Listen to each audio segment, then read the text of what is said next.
शालती press club पंगड़ो तरफां public web TV launch कयो वियो आहे जेको अवामी मसइलनि खे उजागर करण लाइ कोशिश आहे।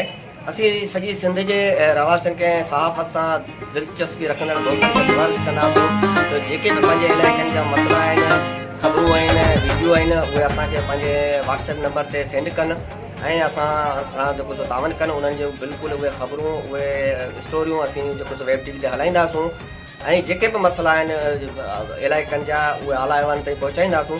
शालती प्रेस क्लब पंगड़ो हमेशह जेको सो अवामी ख़िदमतनि लाइ अॻियां रहियो आहे। हुन जेको सो पंहिंजे इलाइक़नि जे जेके मसइला आहिनि उहे आला अहवान ताईं पहुचाया आहिनि। असांजी नंढड़ी हिकिड़ी कोशिशि आहे, तव्हां दोस्तनि खे इनशा ही पसंदि ईंदी ऐं असांजो साथ ॾियो हिन कोशिशनि में। इनशा असां जेको वधि खां वधि बहितर कमु करे सघूं था ऐं इहो ई तवको कयूं था दोस्तनि सां त उहे असां सां साथ ॾींदा। असांजे हिन व्हाट्सएप नंबर